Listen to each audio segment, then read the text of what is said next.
I need to be able to tell you, even though you disagree. I need to keep on telling you that you're part of Quebec and you are a very significant and important part of Quebec. And you will say, well, you have a funny way of showing it to us. I can understand again. But I want to be able to repeat to you that you are an important part of Quebec. The English-speaking community is an important part of Quebec. We need to keep on talking, even though we disagree sometimes.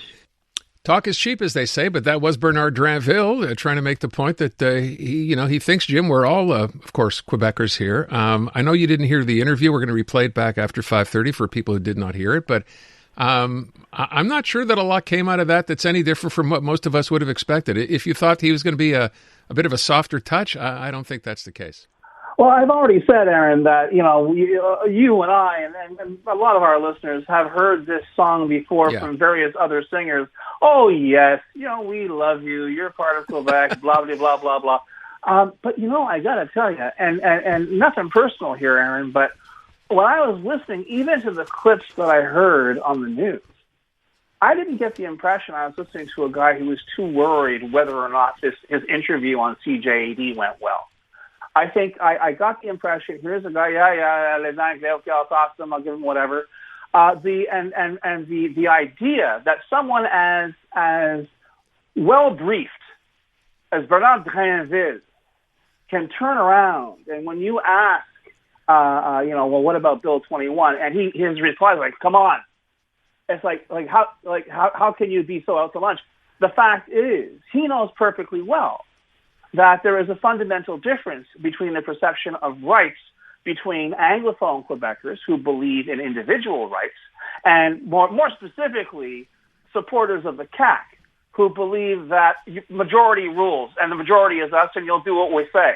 So we'll override your rights and that's okay. He has so completely normalized that he thinks that he's looking at you like you have a second head because you simply asked a question like, this is an illegal law. You're not making that up. You're not freaking out. This is a matter of record. So, but the other thing as well, Aaron, I got to tell you, because, I as I say, up until I heard the news, I had zero clue you were talking to him today. But when you look at what's coming out of Quebec City, when you look at how this so-called leadership campaign is going, the only way it's going is south. And of course, it is the infamous third link, the link between the so-called, the utterly theoretical bridge between Quebec City and Lévis, which not just Anglos, but the rest of the province doesn't give a damn about, which is sucking all the air out of this so-called leadership contest. Yeah. And honestly, Aaron, metaphorically speaking, you're talking to a guy who's already done. Nobody cares. This party is not going to survive the next election. I don't have to be saying, I'm not playing with fire when I say that, Aaron. You can take it to the bank, okay? I'll bet you any money you want. They're not going to be around after the next election. So on the one hand, okay, you can do what you want. It's a free country, so sort of free under you guys, Mr. Drinville. You can do whatever the hell you want. But quite frankly, don't turn around and pretend you're shocked when someone asks you a very simple question about fundamental rights that you know perfectly well you and your colleagues have been stomping all over for the past 8 years. To your point, Jim, it was kind of like indignant, right? I mean, how you could even ask that question when everyone buys into Bill 21, which is good because I didn't bring up the point of what happens when the Supreme Court of Canada renders its decision in all likelihood before the election. Then what? I didn't get to that, but I'm I'm on the same page with you on that. No, but I mean, but this is the thing. I mean, it's great. I'm glad he finally came on and at least honored his commitment that way. Did I get the impression, either as a taxpayer, as an Anglophone, as a Quebecer, and not the kind of Quebecer who got the approval from some pet apparatchik? I just happen to be a Quebecer. I am. I don't need someone's approval to say that. I wasn't impressed. I didn't. This is not a guy who I figure is gonna do a good job for me, no matter what language I speak. This is a guy who really sounds caught up in the kind of philosophical debates that maybe won you elections 20 years ago, 30 years ago. But right now, despite the spin you're seeing in a lot of Francophone media a lot of people are already tweeting this out saying, who the hell are you guys, and who exactly are you talking to? But can I just ask you one thing, Jim? And this is kind of a go-to always when you bring a language issue up, right? The idea that, at some point we all have to acknowledge the fact that, there's a decline in French in Quebec. They make that like it's a definite, they say, well, it's been proven, when in fact we know, we have had studies that proving that's not the case, that French has never been spoken by more people than it is right now in Quebec, or even in Montreal. But this is the problem as well. And certainly Mr. Granville, as far as I'm concerned, knows better. You don't want to break away from the orthodoxy of your argument, even though it's been disproved. Right. As long as the people whose votes you are counting on may still be buying into it, that's your lifeline. What's he going to campaign on, Aaron? His economic record? His achievements in education as education minister, his achievements as an environment minister? This government has nothing to fall back on. This government, I'm trying to figure out, I was playing this little game yesterday. What the hell are we going to name after Francois Legault after he's gone? Really? A bank? I don't think so. A financial institution? I don't know. Maybe a building with lots of bureaucrats in it. That might be apt. But apart from that, this idea, this happened today, and Christian Frochette said this, and Bernard Dranville said this, and it's not just me, Aaron. It's the rest of Quebec. Who cares? Move on. We got bigger fish to fry here. So stop giving me this interminable, empty, dry, desert-like debate over the third freaking link. Believe me, nobody cares. Yeah. And if you don't believe me, wait until next October to see how nobody cares. By the way, I did ask at the end of the interview, Jim, because someone brought it up today, what happens if, in fact, Bernard Dranville, and by the way, when I brought up the point about he's trailing so, dramatically in the polls, right? He's behind like 37%. Yeah. And I think there was an LCN journalist who said, based on that, he just might as well hang it up. He was kind of taken aback by that and said, wait a sec, we have debates coming up. I'm not giving up yet. Let's wait till these debates are over. But then I said, I asked him, well, here's the question. Take a listen to this last part.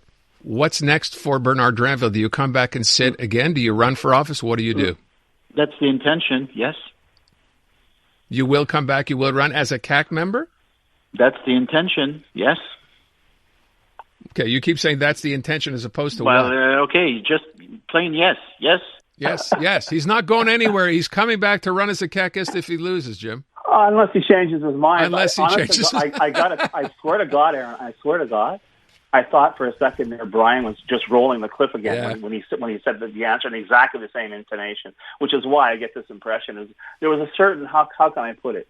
And I mean this in the nicest possible way, Mr. Granville. There was almost a robotic quality to your answers. Yeah. The ones at least the ones I heard. But like I say, Aaron, it has become so inside baseball for the CAQ. It has become such an internal debate, which if nothing else, does an important public service of perhaps showing a lot of the electorate just how utterly disconnected they have always been from Quebec, apart from that little sliver that, with our ridiculous electoral system, kept getting them elected to supermajorities. The ones they kept saying, you're under siege, everything in Quebec is under threat from anyone who doesn't look or sound like you.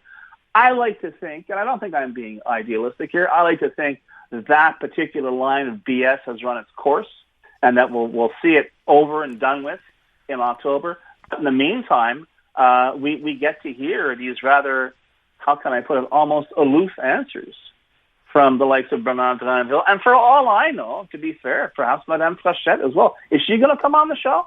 Well, we've asked. We haven't heard back yet. We don't have a definite on it. Oh, wait a sec. Update from Alice. Alice? They're passing on the opportunity. Passing.